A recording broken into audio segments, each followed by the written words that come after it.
하나님 말씀 시편 13편 1절에서 6절 말씀입니다. 여호와여, 어느 때까지니까 나를 영원히 잊으시나이까? 주의 얼굴을 나에게서 어느 때까지 숨기시겠나이까? 나의 영혼이 번민하고 종일토록 마음에 근심하기를 어느 때까지 하오며, 내 원수가 나를 치며 자랑하기를 어느 때까지 하리이까? 여호와 내 하나님이여, 나를 생각하사 응답하시고 나의 눈을 밝히소서. 두렵건대 내가 사망의 잠을 잘까 하오며, 두렵건대 나의 원수가 이르기를 내가 그를 이겼다 할까 하오며, 내가 흔들릴 때에 나의 대적들이 기뻐할까 하나이다. 나는 오직 주의 사랑을 의지하여 싸우니 나의 마음은 주의 구원을 기뻐하리이다. 내가 여호와를 찬송하리니 이는 주께서 내게 은덕을 베푸심이로다. 아멘.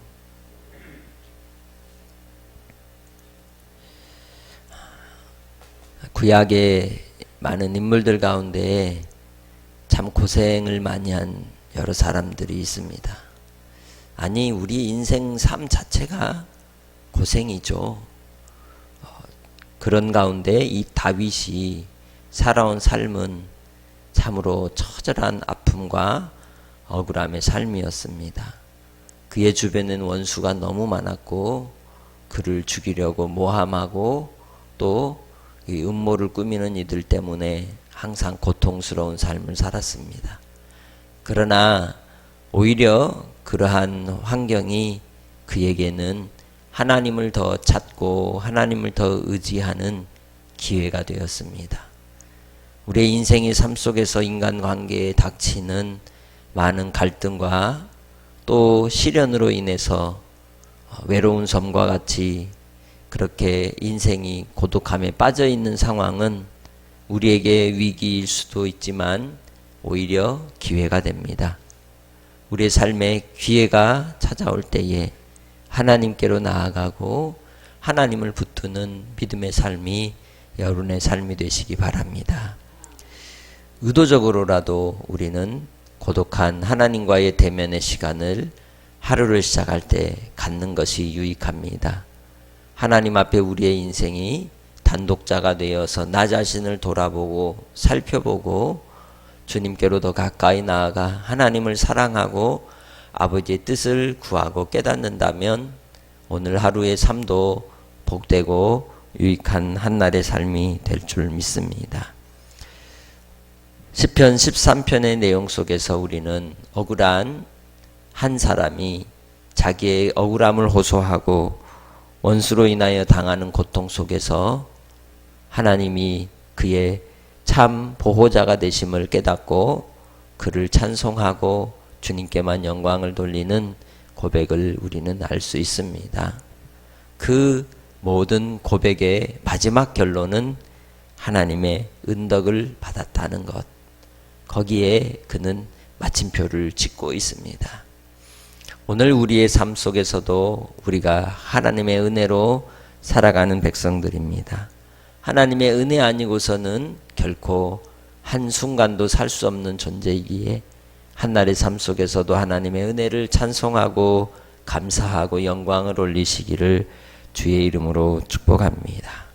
뿐만 아니라 이제 이 시편 13편은 궁극적으로 예수 그리스도의 당하실 순환과 고난이 이유 없이 원수들에게 이 우겨쌈을 당하고 고통과 신음 속에서 우리를 위해 십자가로 향하여 가시는 우리 예수님의 모습을 또한 우리가 살필 수가 있는 그러한 구절입니다. 모든 성경이 다 예수 그리스도로 향하여 지칭하여 우리에게 보여주시는 바 구속의 역사고 또 복음입니다. 그래서 고난 가운데 환난 가운데 있는 인생들을 위해 찾아오셔서 하나님의 사랑으로 십자가에 죽으신 주님 예수 그리스도로 말미암아 이제는 우리도 하나님의 자녀로 예수를 믿는 자가 되고 예수님을 따르는 자가 되고 예수님께서 우리에게 주신 인생의 십자가를 지고 끝까지 믿음으로서 나아가는 복된 성도들이 되시기 바랍니다. 13편을 시작하면서 고통 가운데, 신음 가운데, 질병의 아픔 속에서 하나님 앞에 간절히 부르짖는 기도의 내용입니다. 그래서 하나님 앞에 탄식하기를, 주님 어느 때까지입니까?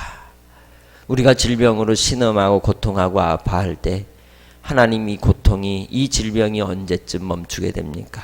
언제쯤이면 끝나게 되겠습니까? 라고 부르짖게 되죠. 그리고 또 구합니다. 하나님 나를 잊었습니까? 하나님의 얼굴을 내게서 어느 때까지 숨기겠습니까? 라고 번뇌하며 괴로워하고 있습니다. 2절에서도 나의 영혼이 종일토록 번뇌하고 번민하고 근심하고 정말 그러한 시련 속에 있음을 이제 고백하고 있죠. 그러한 이 고통과 아픔을 탄식하고 간절히 부르짖는 그 탄원의 고통 속에서 우리는 믿음이 무엇인지를 생각해 봅니다. 하나님의 얼굴을 구하고 하나님과의 교제의 관계를 떠나지 않는 것, 하나님을 알아가고 하나님을 사랑하는 것, 그것은 질병 가운데 있을 때에도, 고난 가운데 있을 때에도 마찬가지인 것입니다. 그래서 우리의 마음에 사로잡힌 그 고통 속에 하나님께로부터 내가 잊혀질 것을 더 두려워하고 하나님의 얼굴을 배우지 못하는 것을 더 고통스러워하는 본문의 이제 고백을 우리는 볼 수가 있습니다. 하나님께로부터 잊혀진다고 하는 것, 내가 너를 누군지 모르겠는데 라고 하는 것이 큰 고통인 것이죠. 그래서 하나님께서 우리로 베푸시는 긍휼과 자비를 따라 하나님 잊혀지지 않는, 하나님 앞에 다시금 기억되고 은혜를 입는 자가 되기를 간절히 바라는 기도의 고백이 바로 이 시편의 고백인 것이죠. 우리의 한날의 삶 속에서도 하나님께로부터 잊혀지지 않는 삶으로, 하나님이 기억된 바 되는 하나님 앞에 기도의 삶으로 하나님을 바라고 의지하는 믿음의 권속이 되시기를 주의 이름으로 축복합니다. 그래서 그가 내리는 하나님께 대한 간구의 기도가 다름 아니라 3절, 하나님 나를 좀 생각해 주십시오. 나를 기억하십시오. 나를 잊지 마십시오. 나 알잖아요 하나님이라고 부르짖는 것입니다. 그러면서 그 하나님께서 나를 안다면 그 나를 아시는 바대로 응답해 주십시오. 이 비참함의 자리에서 하나님 나를 만나 주십시오라고 간구하고 있는 것입니다. 하나님은 우리의 모든 것을 다 아십니다. 하나님께서는 우리의 연약함을 아십니다. 우리의 죄인됨을 아십니다. 그 속에서도 우리를 붙드시고 은혜를 베풀어 이끌어 주실 줄 믿습니다.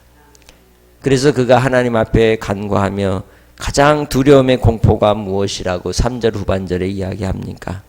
내가 사망의 잠을 잘까 한다는 것이죠. 하나님 앞에서 잊혀진 존재로, 그리고 죽음의 자리로 갈까 그는 두려워한다는 것입니다.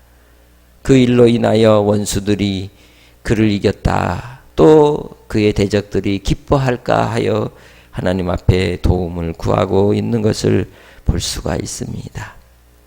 오직 우리는 하나님으로 말미암아 도움을 구하 살아가는 존재인 줄 믿습니다. 하나님 없이는 우리가 살아갈 길이 없는 인생들입니다. 그래서 하나님의 도우심을 구하고 믿음을 따라 주님만을 의지하며 살아가는 믿음의 권속들이 되시기를 주의 이름으로 축복합니다.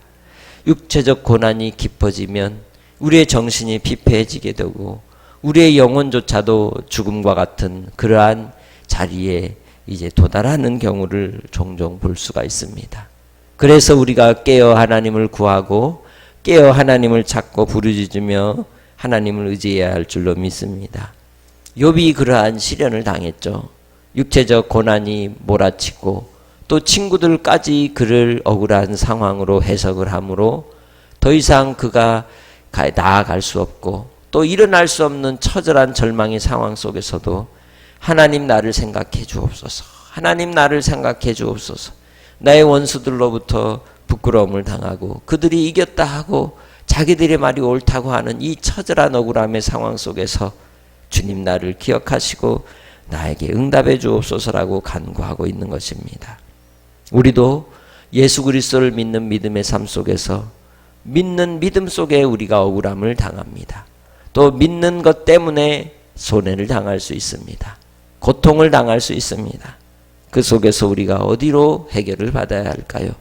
오직 하나님께로 말미암아 해결 받으시기를 주님의 이름으로 축복합니다.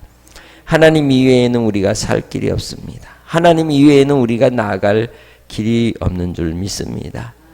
그렇기에 주님 안에서 오직 하나님의 은혜를 구하는 성도들이 되시기 바랍니다.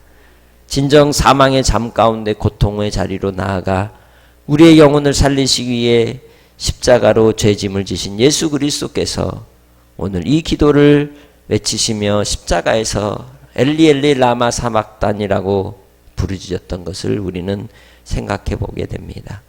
하나님의 은혜를 따라 정말 이 땅에 우리를 구원하시기 위해 오신 예수 그리스도께서도 그 십자가의 고난과 고통 속에 그 부르짖음의 기도를 들으셨을진데 이 땅에 육신을 입고 살아가는 우리는 어떨까요? 그러나 그 연약함 속에서도 지금도 여전히 하나님은 우리를 사랑하시고 우리를 붙드시고 이끄시는 줄 믿습니다. 하나님의 언약 안에 거하는 성도들이 되시기 바랍니다. 하나님의 약속을 붙드는 믿음의 성도들이 되시기 바랍니다. 그 약속이 바로 예수 그리스도이신 것입니다. 예수 그리스도로 우리에게 하나님의 그 사랑으로 말미암아 철저히 복종하시고 또한 하나님은 그 아들에게 영광을 나타내 주셔서 3일 만에 부활케 하시고 승리케 하여 주셨습니다. 그래서 우리의 신앙은 절망이 아닙니다. 마지막까지 소망인 줄 믿습니다. 마지막까지 우리는 소망 가운데 하나님의 이름을 높이며 찬양하는 백성인들인 것입니다. 그래서 5절에 뭐라고 말씀합니까? 나는 오직 주의 사랑을 의지하여 싸우니 나의 마음은 주의 구원을 기뻐하리이다. 할렐루야. 나를 건지실 분은 하나님이십니다. 나를 영원한 하나님의 처소로 이끄실 분도 하나님이신 줄 믿습니다. 우리에게 시련이 오고 고난이 와도 그 시련과 고난을 통해 나를 단련시키시고 나를 더 견고하게 하시고 나를 더 굳건하게 하실 하나님, 그 하나님으로 인하여 오늘 내가 질병의 고통 속에서도 또 경제적인 어려움 속에서도 신앙으로 인하여 당하는 억울함 속에서도 넉넉히 이길 수 있는 것입니다. 그렇기에 주님 안에서 오직 하나님의 사랑 안에 거하는 복된 성도들이 되시기를 주의 이름으로 축복합니다. 믿음은 극복하는 것입니다. 믿음은 이겨나가는 것입니다. 믿음은 인내하는 것입니다. 믿음은 오래 참는 것입니다. 믿음은 주님을 끝까지 따라가는 것입니다. 우리에게 주신 주님의 부르심의 상을 위해 오늘도 한날 가운데 감당하며 담대히 나아가는 복된 성도들이 되시기를 주님의 이름으로 축복합니다. 6절에 말씀합니다. 내가 여호와를 찬송하리니 이는 주께서 내게 은덕을 베푸심이로다. 할렐루야. 오직 하나님을 찬송하며 하나님의 은혜를 높이며 주께서 우리에게 베푸신 한량없는 사랑을 잊지 않고 주님께로만 영광을 돌리는 복된 성도들로 한날의 삶 속에서 승리하는 믿음의 권속들이 되시길 주의 이름으로 축복합니다. 하나님 아버지, 오늘도 이 땅에 인생의 삶을 살아가면서 억울함을 당하고 질병의 고통 가운데 사경을 헤매는 이들이 있습니다. 그러나 주께서 오늘도 손을 내밀어 오직 우리는 주님을 바라봄으로 구원을 얻게 되는 은덕을 베푸신 주님의 사랑 안에 거하게 하시니 감사합니다. 주께서 오늘도 우리를 든든히 세워주시고 진리의 편에 서게 하여 주시고 하나님 앞에 영적 분별력을 가지고 이 시대를 바로 볼 줄 아는 복된 믿음의 권속들이 되게 하여 주옵소서. 세상은 끊임없이 악으로 향하여 갑니다. 그러나 믿음의 성도들만큼은 진리로 이 세대를 분별하게 하시고 아버지 하나님 세상의 논리에 함께 휩쓸리지 않도록 깨어있게 하옵소서. 우리를 위해 고난을 당하시고 사망 가운데 생명으로 우리를 살리신 그 은혜를 따라 한날도 기뻐하며 감사하며 찬송하며 또한 지금도 진리 때문에 고통당하는 이들을 위해 기도하는 오늘 하루가 되게 하시고 오늘도 주님께서 우리로 승리케 하여 주옵소서. 감사하고 예수님의 이름으로 기도합니다. 아멘.